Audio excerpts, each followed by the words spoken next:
ঘটনাটি ২১শে নভেম্বর শুক্রবার সকাল 10:30 কি 10:40 বাজে।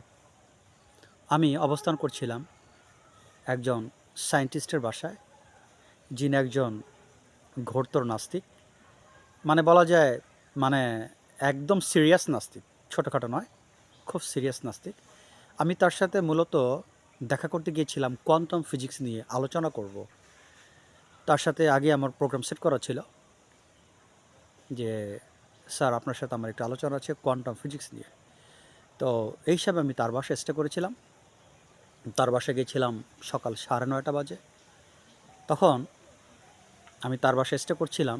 তিনি থাকতেন 7 তলায়, একটি পুরাতন ভবন, তার 7 তলায় থাকতেন। অর্থাৎ ওইটাই ছিল হাইয়েস্ট ফ্লোর, বিল্ডিংটা ছিল 7 তলা বিশিষ্ট। তো আমরা কোয়ান্টাম ফিজিক্স নিয়ে আলোচনা করছি, ব্যাস। কারণ আমি আবার একটু কোয়ান্টাম ফিজিক্স নিয়ে একটু ভিডিও করি, দু একটা ভিডিও আমার আছে, যার কারণে তার সাথে আলোচনা করার উদ্দেশ্য হচ্ছে যে কোয়ান্টাম ফিজিক্স সম্পর্কে একটু গভীর জ্ঞান অর্জন করা, অন্ততপক্ষে যেন একটা কন্টেন্ট ক্রিয়েট করা যায়। যার জন্যই তার সাথে অবস্থান করা। তিনি খুব খুব ওয়াইজ পারসন, খুবই নলেজেবল পারসন। ফিজিক্সে পড়াশোনা করেছেন ঢাকা ইউনিভার্সিটি থেকে।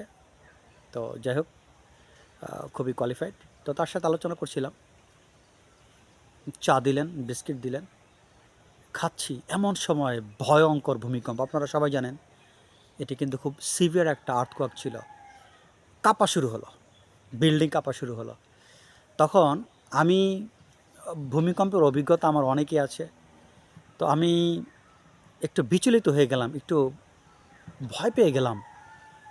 হে আল্লাহ, এখানে কি আজকে কি শেষ হয়ে যাব কি না। আসলে ভূমিকম্পটা কিন্তু খুব আপনার ছিল, সিভিয়ার ছিল। তো উনি, স্যার বয়স্ক মানুষ, খুবই ঘোরতর নাস্তিক, একেবারে মানে পাকা নাস্তিক। বিল্ডিংয়ের কম্পন দেখে, বিল্ডিং যখন কাঁপছিল, তখন উনি বলেই ফেলেন, হে আল্লাহ রক্ষা করুন, আর উপায় নেই, হে আল্লাহ গেলাম মনে হয়, হে আল্লাহ আমাদেরকে বাঁচান। যাই হোক, এর মধ্যে আল্লাহ পাকের রহমতে কম্পনটা কেঁপে গেল, কম্পনটা থেমে গেল, কম্পনটা থেমে গেল। তো আমাদের মধ্যে, আমাদের দুজনের মধ্যে কিন্তু ভয়টা তখনও কাজ করছিল, ভয়টা কিন্তু যাচ্ছিল না, ভয়টা ছিল। কারণ এত বড় একটা ভূমিকম্প, ভয়টা ছিল।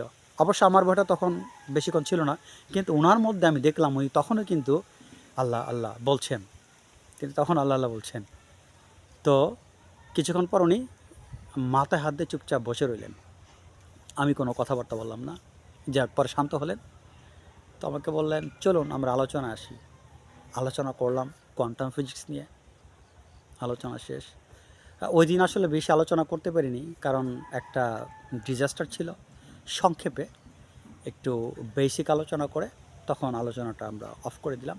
তখন আমি বললাম, স্যার আপনি তো একজন নাস্তিক, তা ভূমিকম্পের সময় আপনি আল্লাহ আল্লাহ করে চিৎকার করছিলেন, হে আল্লাহ বাঁচান, এই তো গেলাম শেষ, এটা আপনি কেন করলেন? যদি কাইন্ডলি একটু ব্যাখ্যা করতেন। আপনি কিছু মনে নেবেন না, আমি জানতে চাচ্ছি, আপনি তো অনেক প্রমাণ করেছেন যে মহান আল্লাহ তাআলা নেই, তার অস্তিত্ব মেনে নেওয়া আমাদের কোনো দরকার নেই, এটা নির্ঘাত একটা মূর্খতা, কোনো প্রয়োজন নেই। আপনি স্টিফেন হকিংয়ের যুক্তি দিয়েছেন, নিজের যুক্তি দিয়েছেন, অনেক কিছু আপনি যুক্তি দিয়েছেন। আপনি বলেছেন এইগুলো বোকামি, ঈশ্বর অস্তিত্ব মেনে নেওয়া বোকামি। তাহলে আপনি এই ভূমিকম্পের সময় যে আল্লাহ আল্লাহ বললেন, আমি মনে হয় আপনার মতো এতবার আল্লাহ বলিনি, আপনি যতবার বলেছেন। আমি তো ইসলাম সম্পর্কে অনেক ভিডিও দিই, তো আমি নিজেও কিন্তু এতবার আল্লাহ বলিনি, আপনি যতবার বলেছেন। তো কারণটা কি স্যার, একটু যদি প্লিজ বলতেন, যদি কোনো রহস্য থাকে।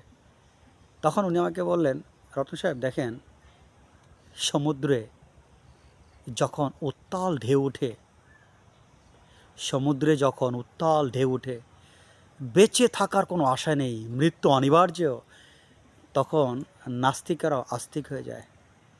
হে আল্লাহ বাঁচান, আর কোনো উপায় নেই। যাই হোক প্রিয় ভিউয়ার, যেটা বলতে চাচ্ছি, জীবনের ক্রিটিক্যাল সিচুয়েশানে আমরা সবাই আসলে আস্তিক, কেউ নাস্তিক নয়। এইটা হচ্ছে চরম রিয়েলিটি। যৌক্তিকতা এখানে কোনো কাজ করে না, যৌক্তিকতা এখানে কোনো কাজ করে না। সবাইকে স্বীকার করে নিতে হয়। এইটাকে আমি বলে থাকি ইনবর্ন কোয়ালিটি। এটা মানুষের স্বভাবজাত। একজন ব্যক্তি যদি 100 বছরও নাস্তিকতার বিষয়ে লেখাপড়া করে, যুক্তি প্রদর্শন করে, এই ধরনের যখন সিচুয়েশনে পড়বে, সেও বলে হে আল্লাহ বাঁচান। যাক প্রিভিয়ার, ভিডিওটা বেশি বড় করব না। মহান আল্লাহ তাআলা আমাদের সবাইকে সহি বুঝদার করুন। আজ এই পর্যন্ত, আল্লাহ হাফেজ।